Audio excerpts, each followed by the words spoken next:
नमस्कार मंडळी, नवीन एका इंटरेस्टिंग व्हिडिओमध्ये सर्वांचं मनापासून स्वागत. मित्रांनो, महाराष्ट्रातील दिव्यांग बांधवांसाठी ही महत्त्वपूर्ण व्हिडिओ असणार आहे. कारण मित्रांनो, 300 रुपये 500 रुपये मानधन लाभार्थ्यांच्या खात्यामध्ये वितरित होत असताना बच्चूभाऊ कडू यांच्या माध्यमातून प्रयत्न झाले, आंदोलन झाले आणि सरकारला धारेवर धरून दिव्यांगांच्या व्यथा सरकारसमोर मांडून बच्चूभाऊ कडू यांनी हे मानधन 2,500 रुपयेपर्यंत वाढवून घेतलं. यासाठी बच्चूभाऊ कडू यांना उपोषण करावं लागलं, आंदोलन करावं लागलं.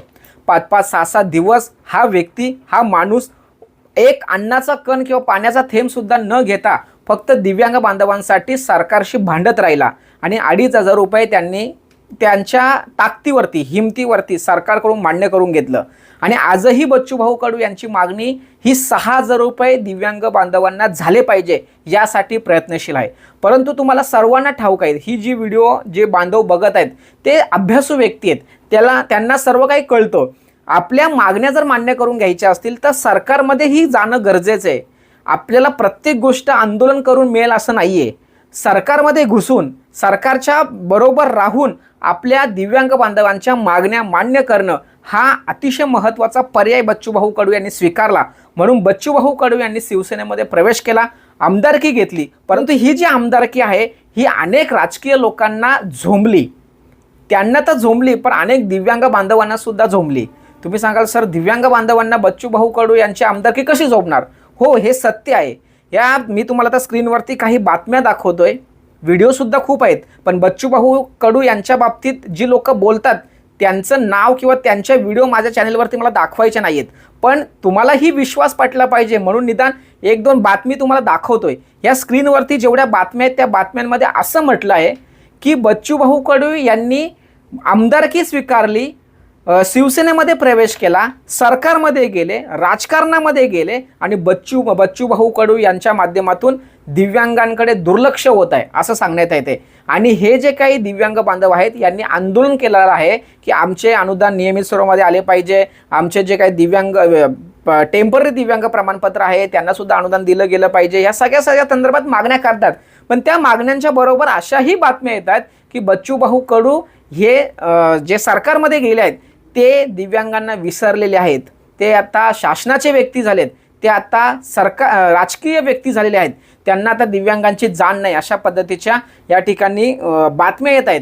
या व्हिडिओच्या माध्यमातून मी सर्व दिव्यांग बांधवांना सांगतोय की हे जे काही दिव्यांग बांधव आहेत हे बच्चूभाऊ कडू यांचे समर्थक नाहीये किंवा ते दिव्यांग व्यक्ती हे प्रामाणिक दिव्यांग नाही आहेत, लक्षात ठेवा. असं म्हणायला काहीच हरकत नाही.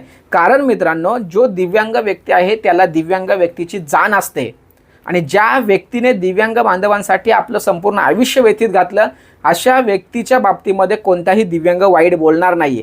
हे जे काही वादविवाद जे चालू आहेत हे राजकीय घडामोडीमुळे होत आहेत, लक्षात ठेवा. आता राष्ट्रवादी काँग्रेस असेल, शिवसेना असेल, BJP असेल किंवा प्राण संघटना असेल किंवा इतर ज्या संघटना आहेत किंवा इतर जे पक्ष आहेत त्यांच्या ज्या आघाड्या स्थापन होतात त्या आघाड्या स्थापन झाल्यानंतर त्यांचे जे पदं हे जे काही दिव्यांग बांधव घेत आहेत त्यांच्या माध्यमातून हे मतभेद पसरवले जात आहेत. दिव्यांग व्यक्ती बच्चूभाऊ कडू यांच्या बाबतीमध्ये चुकीचा कोणताही शब्द काढणार नाही किंवा त्यांना त्यांच्यावर विश्वास आहे की हा व्यक्ती आपल्यासाठी आहे, हा राजकारणामध्ये गेलाय, हा सत्तेत गेलाय, म्हणजे नक्कीच काहीतरी बदल घडणार अशी या ठिकाणी अपेक्षा, आशा, विश्वास दिव्यांगाच्या मनामध्ये बच्चूभाऊ कडू यांच्या माध्यमात म्हणजे यांच्या बाबतीमध्ये आहे. परंतु हे जे काही लोक आहेत हे एखाद्या पक्षाची आघाडी, अध्यक्ष, जिल्हा अध्यक्ष, सचिव किंवा एखादं पद घेतात आणि या महान व्यक्तीच्या बद्दल वाईट प्रचार प्रसार करतात. हे कुठे थांबलं गेलं पाहिजे.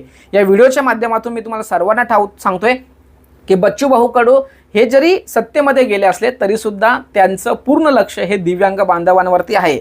आता काही दिवसापूर्वी पंढरपुरामध्ये पवार साहेबांच्या माध्यमातून जे काही आंदोलन झालं त्या ठिकाणी ते जे काही रविराज साबळे आहेत त्यांनी जे काही शब्द बच्चूभाऊ कडू यांच्या बाबतीमध्ये वापरले ते साफ चुकीचं आहे, लक्षात ठेवा. आत्ता तुम्ही 2 दिवस झाले, 4 दिवस झाले उपोषणाच्या बाबतीमध्ये मोठे मोठे बाता करताय, तर हा व्यक्तीने तुमच्यासाठी, शेतकऱ्यांसाठी, कष्टकऱ्यांसाठी, दिव्यांग बांधवांसाठी किती आंदोलनं केली, किती केसेस अंगावर घेतले, किती उपोषणं केली. आणि आत्ता हे बच्चूभाऊ कडू सरकारमध्ये सहभागी होऊन या शेतकऱ्यांच्या आणि दिव्यांग बांधवांच्या कुठेतरी चांगलं कामी येतील असं असताना तुम्ही त्यांच्याबद्दल हे चुकीच्या पद्धतीचं वाक्य प्रचार प्रसार होत आहे, हे साफ चुकीचं आहे.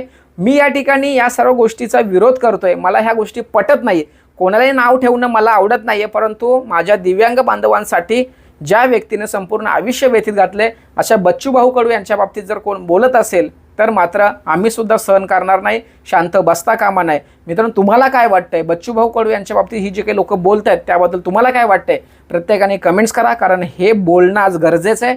नाही तर ज्या व्यक्तीने आपल्यासाठी एवढंच काही सर्वस्व अर्पण केलं त्या व्यक्तीची सर्व कष्ट हे वाया जातील असं म्हणायला काय हरकत नाही, असं मला ठिकाणी वाटतंय, म्हणून ही व्हिडिओ बनवली।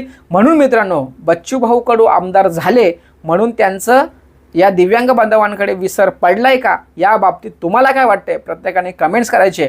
भेटूया पुढील व्हिडिओसह, तोपर्यंत धन्यवाद, जय हिंद, जय महाराष्ट्र।